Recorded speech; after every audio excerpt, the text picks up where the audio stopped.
दोस्तों, अक्सर लोग हमसे पूछते हैं कि महारथी कौर और वीर एकलव्य में कौन ज्यादा महान और शक्तिशाली था। क्या एकलव्य महारथी कौर को कवच कुंडल सहित मार सकता था? क्या एकलव्य के पास कौर से अधिक शक्तिशाली दिव्यास्त्र थे? तो दोस्तों, आज की इस वीडियो के माध्यम से हम जानेंगे कि कौर और एकलव्य में कौन सबसे ज्यादा शक्तिशाली और महान योद्धा था। सबसे पहले आप लोगों को बता दूं कि ये दोनों वीर महाभारत के समय के द ग्रेटेस्ट वॉरियर थे। इसमें कोई शक नहीं था कि इन जैसे योद्धा ना तो कभी हुआ था और ना ही कभी होगा। लेकिन हाँ, इनके धनुर्विद्या, युद्ध कौशल और ज्ञान का कंपैरिजन अवश्य कर सकते हैं। पहले हम बात करते हैं एकलव्य की। एकलव्य निषादों के राजा हिरण्यधनु का पुत्र था, इसलिए हम कह सकते हैं कि वो निषादों का राजकुमार था और उन्हें एक महान धनुर्धर बनना था। जब उसने गुरु द्रोणाचार्य को देखा तो उनसे इतना प्रभावित हुए कि उन्होंने मन ही मन गुरु द्रोणाचार्य को अपना गुरु मान लिया। उसने गुरु द्रोण से जाकर कहा कि हे गुरुदेव, मैं आपसे धनुर्विद्या का ज्ञान पाना चाहता हूँ। लेकिन एक निषाद का पुत्र होने के कारण गुरु द्रोण ने एकलव्य को धनुर्वेद का ज्ञान देने से मना कर दिया। लेकिन एकलव्य तो गुरु द्रोण को अपना गुरु मान चुका था। उसने जंगल में जाकर अपने गुरु की प्रतिमा बनाई और उसी प्रतिमा के सामने अभ्यास करने लगा। एकलव्य ने पूरी शक्ति के साथ धनुर्वेद का अभ्यास किया और उसने अपने आप को शक्तिशाली योद्धा बना लिया। यहाँ तक कि उसने अर्जुन से पहले शब्दभेदी बाण चलाना तक सीख लिया था। जब यह बात अर्जुन को पता चलता है तो अर्जुन दौड़े दौड़े गुरु द्रोण के पास जाते हैं और उनसे कहते हैं कि आपने तो कहा था कि मैं सबसे शक्तिशाली योद्धा बनूंगा, फिर आपका यह दूसरा शिष्य एकलव्य तो मुझसे ज्यादा शक्तिशाली है। फिर जब गुरु द्रोण एकलव्य की युद्ध कला को देखते हैं तो वो भी हैरान रह जाते हैं। फिर गुरु द्रोण कहते हैं कि तुमने मुझे गुरु बनाया है, इसलिए तुम मुझे गुरु दक्षिणा दो।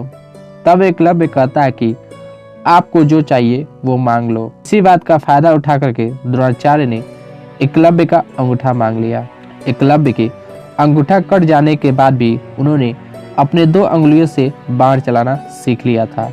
एक किंवदंती के अनुसार एकलव्य को गुरु द्रोण से स्वप्न के द्वारा दिव्यास्त्रों का ज्ञान मिला था, फिर भी वो पहले जैसा योद्धा नहीं था। इसके बाद वो छेदी नरेश जरासंध के सेना में सेनापति के रूप में शामिल हो जाता है। जरासंध वही योद्धा है जिसके कारण भगवान श्री कृष्ण को मथुरा छोड़कर द्वारका जाना पड़ा था। उसी जरासंध ने एकलव्य को अपना सेनापति चुना था। तो सोचिए कि एकलव्य की धनुर्विद्या उस समय में कितना अद्भुत और शक्तिशाली था। जब जरासंध एकलव्य को लेकर श्री कृष्ण जी के साथ युद्ध करने गए थे, तब एकलव्य का मुकाबला कर सके ऐसा कोई योद्धा वहां नहीं था। एकलव्य अपनी धनुर्विद्या दिखा रहे थे और सभी सैनिकों को बहुत बुरी तरह मार रहे थे। अंत में श्री कृष्ण जी वहां पर आ जाते हैं और एक भीषण संग्राम के बाद भगवान श्री कृष्ण जी को अपने सुदर्शन चक्र की सहायता से एकलव्य का वध करना पड़ जाता है। दोस्तों, आप खुद ही सोचिए कि जिसका वध स्वयं भगवान श्री कृष्ण जी को अपने सुदर्शन चक्र से करना पड़ा था, वह योद्धा कितना महान और शक्तिशाली था। एकलव्य के वध के बाद भगवान श्री कृष्ण जी अर्जुन से कहते हैं, अर्जुन, तुम्हारे ही कल्याण के लिए द्रोणाचार्य ने एकलव्य से उनका अंगूठा कटवा दिया था। अगर एकलव्य का अंगूठा नहीं कटा होता तो एकलव्य को दुनिया में कोई भी योद्धा परास्त नहीं कर पाता। एकलव्य अपने धनुष को लेकर जंगलों में घूमता रहता और वो दूसरा परशुराम कहलाता। तो दोस्तों, अभी आप सोचिए कि जिस एकलव्य की तुलना भगवान परशुराम जी से किया गया हो, वो कितना ज्यादा शक्तिशाली होगा। इसके बाद भगवान श्री कृष्ण जी कहते हैं कि मैंने तुम्हारे कल्याण के लिए एकलव्य का वध कर दिया था। अगर एकलव्य जीवित होता तो वीर एकलव्य और महारथी कर्ण दोनों मिलकर दुर्योधन की रक्षा करते और उस समय दुर्योधन को हरा पाना असंभव हो जाता। अब बात करते हैं महारथी कर्ण के बारे में। तो महारथी कर्ण भगवान सूर्य नारायण के अंश थे, इसीलिए हम कह सकते हैं कि वो देवपुत्र थे और उनके गुरु स्वयं भगवान परशुराम जी थे। कर्ण को अपने गुरु परशुराम जी पर बहुत ही ज्यादा निष्ठा थी।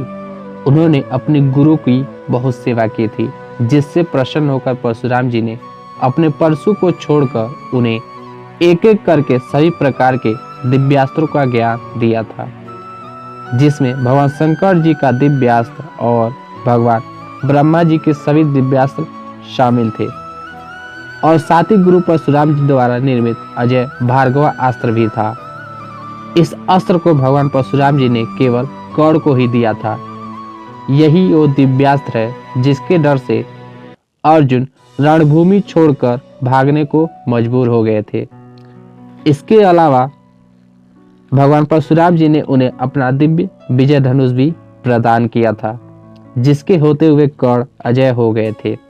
महारथी कर्ण के पास जन्म से प्राप्त दिव्य कवच कुंडल था, जिसका निर्माण अमृत से किया गया था। इसके होते हुए कर्ण को तीनों लोकों में कोई भी योद्धा परास्त नहीं कर पाता और यह बात भगवान श्री कृष्ण जी ने स्वयं अर्जुन से कहा था कि अगर कर्ण के पास उसका कवच कुंडल होता तो तुम अपना गांडीव लेकर और मैं अपना सुदर्शन चक्र लेकर जाते तो भी महारथी कर्ण को परास्त नहीं कर सकते थे। तो हम यहाँ कह सकते हैं कि एकलव्य के अस्त्र भी कर्ण के कवच कुंडलों के सामने फीके थे और इसी कारण देवराज इंद्र ने महारथी कर्ण से उनका दिव्य कवच कुंडल मांग लिया था। जरा सोचिए कि महारथी कर्ण से इंद्रदेव कितना डरते और चलते थे। बार बार देवताओं द्वारा कर्ण के साथ ही क्यों छल किया गया। इंद्रदेव के कारण पहले गुरु से श्राप मिला, इंद्र ने कवच कुंडल छीन लिए और भगवान श्री कृष्ण जी ने महाभारत के युद्ध के समय कर्ण पर अपनी माया का प्रयोग किया ताकि वो अर्जुन को ना मार सके। युद्ध से पूर्व ही उन्हें बताया गया कि वो कुंती पुत्र हैं ताकि कर्ण चाहकर भी पांडवों को न मारे। फिर कुंती ने भी दान में मांग लिया कि वो किसी भी पांडवों को न मारे। फिर युद्ध के समय जब वो निहत्था थे, उस अवस्था में अर्जुन कर्ण को मार गिराया था। इन सब तथ्यों को देखें तो महारथी कर्ण को एकलव्य तो क्या अर्जुन से भी महान और शक्तिशाली था। दोस्तों, आपकी क्या राय है? कमेंट्स करके जरूर बताएं।